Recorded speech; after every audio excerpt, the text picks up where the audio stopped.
नमस्कार, मैं हूं परवीन शेख। आप देख रहे हैं कैपिटल टीवी की स्पेशल स्टोरी। इस स्टोरी में बात करेंगे कि कैसे पंजाब चुनाव में आम आदमी पार्टी और कांग्रेस के बीच जबरदस्त झगड़ा मचा है। दिल्ली में दोनों दल एक दूसरे के साथ गठबंधन में चुनाव लड़ रहे हैं, लेकिन पंजाब में दोनों दल एक दूसरे को हराने की नई जुगत लगा रहे हैं।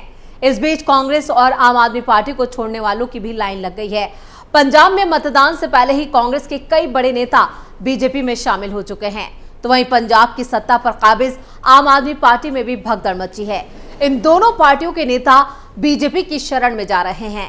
इस बीच 21 मई को एक और बड़े नेता ने आम आदमी पार्टी को टाटा बाय बाय कह दिया, जिससे दिल्ली में बैठे केजरीवाल की धड़कनें और टेंशन दोनों बढ़ गई हैं। पंजाब में आपको बड़ा झटका, भगवत मान का गिरा एक और विकेट। कांग्रेस ने भी बढ़ाई मान की मुश्किलें। दिल्ली और पंजाब में बर्बाद हुई आम आदमी पार्टी। पंजाब में लोकसभा चुनाव के लिए वोटिंग से पहले ही आम आदमी पार्टी को बड़ा झटका लगा है। पूर्व विधायक जगबीर सिंह बराड़ 21 मई को बीजेपी में शामिल हो गए। बीजेपी के राष्ट्रीय महासचिव तरुण चुंग ने दिल्ली में जगबीर बराड़ को पार्टी की सदस्यता ग्रहण करवाई। करीब एक साल पहले ही वो शिरोमणि अकाली दल छोड़कर आम आदमी पार्टी में शामिल हुए थे।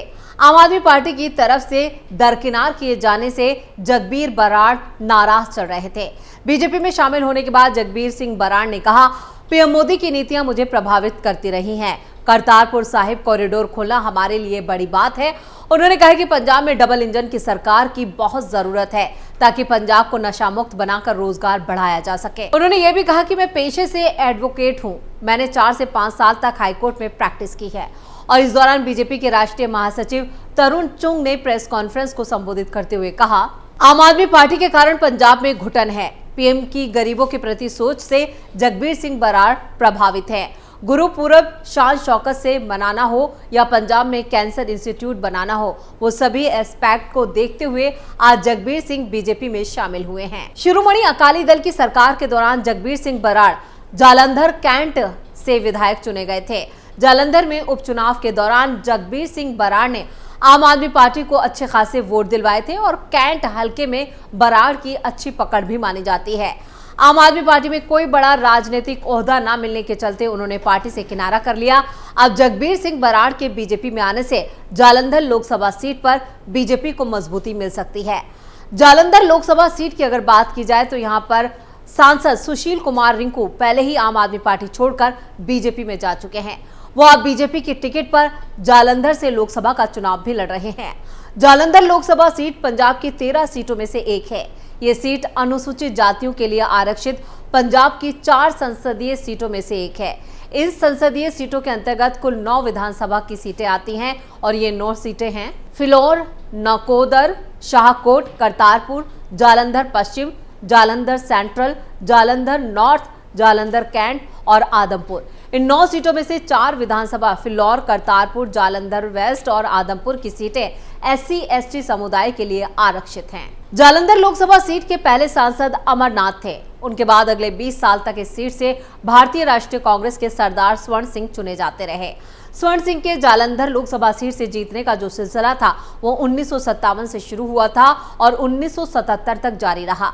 1977 में इस सीट से शिरोमणि अकाली दल की जीत हुई और फिर ये सीट जनता दल, कांग्रेस और शिरोमणि अकाली दल के खेमे में चुनाव दर चुनाव आती जाती रही। साल 2019 के लोकसभा चुनाव में इस सीट से कांग्रेस के संतोख सिंह चौधरी ने जीत हासिल की थी। उन्होंने शिरोमणि अकाली दल के चरणजीत सिंह अटवाल को बेहद करीबी अंतर से हराया था। साल 2014 के चुनाव में भी संतोख सिंह चौधरी ही जीत उनकी हुई थी, पर तब उनके सामने शिरोमणि अकाली दल के पवन कुमार उम्मीदवार थे। कांग्रेस ने 2014 और 2019 दोनों चुनावों में करीब 37% वोट हासिल कर इस सीट पर जीत हासिल की थी। हालांकि साल 2023 में संतोख सिंह चौधरी के निधन के बाद मई में इस सीट पर उपचुनाव हुआ था और आम आदमी पार्टी के सुशील कुमार रिंकू इस संसदीय सीट से जीतकर लोकसभा पहुंचे। उनके सामने कांग्रेस के करमजीत कौर चौधरी और शिरोमणि अकाली दल से डॉक्टर सुखविंदर कुमार सुखी थे। बावजूद इसके सुशील कुमार रिंकू ने करीब 34% वोट हासिल कर कांग्रेस के करमजीत कौर चौधरी को हरा दिया। जालंधर शहर की अगर बात करें तो ये पंजाब का तीसरा सबसे ज्यादा आबादी वाला शहर है। वहीं दोआब क्षेत्र की अगर बात करें तो ये भी इस इलाके का सबसे ज्यादा आबादी वाला शहर है। गुरु रविदास धाम, देवी तालाब मंदिर और नकोदर दरबार, बाबा मुराद शाह, डेरा सचखंड बला और गीता मंदिर जैसी धार्मिक पहचान वाली जगहों के लिए ये मशहूर है। आम आदमी पार्टी के पूर्व विधायक जगबीर सिंह बराड़ के बीजेपी में शामिल होने से यहां पार्टी को मजबूती मिलना तय है। यह कहें कि मतदान से पहले ही बीजेपी ने एक बड़ी जीत हासिल कर ली है। साल 2024 लोकसभा चुनाव में जालंधर सीट से कांग्रेस से प्रदेश के पूर्व सीएम रह चुके चरणजीत सिंह चन्नी मैदान में हैं। वहीं शिरोमणि अकाली दल से मोहिंदर सिंह केपी भी मैदान में हैं। मोहिंदर केपी की बेटी की शादी चन्नी के भतीजे के साथ हुई है। ऐसे में ये दोनों समधी हैं और दोनों दलित नेता के रूप में अपनी पहचान रखते हैं। बीजेपी से प्रत्याशी इस सीट पर आम आदमी पार्टी के टिकट से सांसद जीत चुके हैं। 2024 के लोकसभा चुनाव में आम आदमी पार्टी ने रिंकू को अपना चेहरा बनाया था, लेकिन वो टिकट लौटाकर बीजेपी में शामिल हो गए। इधर आम आदमी पार्टी में शामिल होने से पहले रिंकू कांग्रेस की टिकट पर जालंधर पश्चिम से विधायक भी रह चुके हैं। जालंधर में रिंकू अच्छी पकड़ रखते हैं। जालंधर सीट पर शिरोमणि अकाली दल ने भी मजबूत और अनुभवी प्रत्याशी उतारा है। यहां मोहिंदर सिंह केपी को शिरोमणि अकाली दल ने उतारकर कड़ी टक्कर दी है। वह दोआब क्षेत्र में दलित चेहरे के रूप में पहचाने जाते हैं। साल 1992 और 95 में कांग्रेस सरकार में मंत्री और 2009 में जालंधर से सांसद रह चुके हैं। इस सीट पर आम आदमी पार्टी ने पवन कुमार टीनू को मैदान में उतारा है, जो कि 2012 और 2022 तक आदमपुर सीट से शिरोमणि अकाली दल के विधायक रह चुके हैं। अप्रैल 2024 में शिरोमणि अकाली दल का दामन छोड़कर वो आम आदमी पार्टी में शामिल हुए। पंजाब में बीजेपी के प्लान से हड़कंप, कांग्रेस और आप में भगदड़, एक ही दिन में कई नेताओं के इस्तीफे। एक वक्त था जब कई स्टार नेताओं को सुनने के लिए या एक झलक पाने के लिए चुनावी जनसभाओं में हजारों लोग जुट जाते थे। आज ना उनके बयान हेडलाइंस बन रहे हैं और ना ही वो लोकसभा चुनाव के रण में दिखाई दे रहे हैं। पंजाब के पूर्व मुख्यमंत्री कैप्टन अमरिंदर सिंह सितंबर 2021 में सीएम पद छोड़ने के बाद से पंजाब की राजनीति में एक्टिव नहीं है। कैप्टन ने कांग्रेस छोड़कर बीजेपी ज्वाइन की थी। पत्नी परनीत कौर ने पटियाला से बीजेपी के टिकट पर जिस दिन नामांकन दाखिल किया था, उस दिन भी वो उनके साथ नहीं देखे गए। दिल्ली में भी पंजाबी और सिख वोट बैंक के बावजूद कैप्टन को प्रचार करते हुए नहीं देखा गया। पिछले दिनों लुधियाना से कांग्रेस सांसद रवनीत सिंह बिट्टू बीजेपी में शामिल हो गए। इतना ही नहीं, आम आदमी पार्टी के इकलौते सांसद सुशील कुमार रिंकू ने भी हाल ही में बीजेपी का दामन थाम लिया। साथ ही जालंधर पश्चिम की आप विधायक शीतल अनगुरल भी उनके साथ बीजेपी में आ गई। ऐसे में भी रिपोर्ट है कि आने वाले वक्त में कई और नेता पाला बदलकर बीजेपी में शामिल हो सकते हैं। आम आदमी पार्टी के नेता और दिल्ली सरकार में मंत्री सौरभ भारद्वाज ने बीजेपी पर पंजाब में ऑपरेशन लोटस चलाने का आरोप लगाया। उन्होंने ये भी कहा कि आपके विधायकों को यहां पर धन के साथ लोकसभा चुनाव का टिकट दिया जाने और दूसरी तरह के प्रलोभन यानी लालच दिए जाने से कह सकते हैं कि एक तरह से आम आदमी पार्टी कि जो सौरभ भारद्वाज है वो सीधा सीधे बीजेपी पर यह आरोप लगा रहे हैं कि उनके नेताओं को या तो लालच दिया जा रहा है या बड़ा पद देने की बात की जा रही है, टिकट देने की बात की जा रही है, जिसके बाद वो बीजेपी में शामिल हो रहे हैं। और विधानसभा चुनावों की अगर बात की जाए तो अब वो ज्यादा दूर नहीं है। ऐसे में बीजेपी, आम आदमी पार्टी और अकाली दल के बाद यहाँ पर उन्होंने कहा कि बीजेपी चौथे नंबर की पार्टी थी।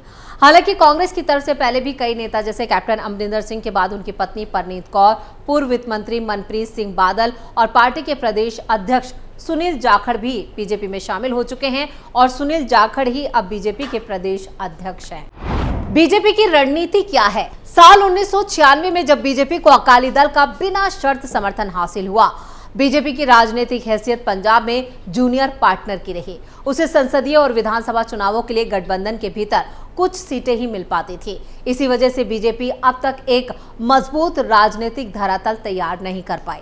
2024 लोकसभा चुनाव के लिए बीजेपी और अकाली दल में किसी तरह का समझौता नहीं हो पाया है और दोनों दल अलग अलग मैदान में हैं।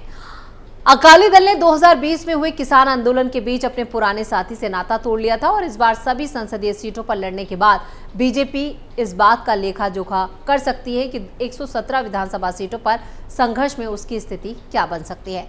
जिस तरह से बीजेपी में कांग्रेस और आप नेताओं की भरमार है, उसे देखना दिलचस्प होगा कि किसानों के मुद्दे पर अकाली दल ने जिस बीजेपी से नाता तोड़ लिया था, नाता तोड़ने के बाद बीजेपी की तमाम कोशिशों के बावजूद भी पार्टी को कोई खास सफलता नहीं मिली।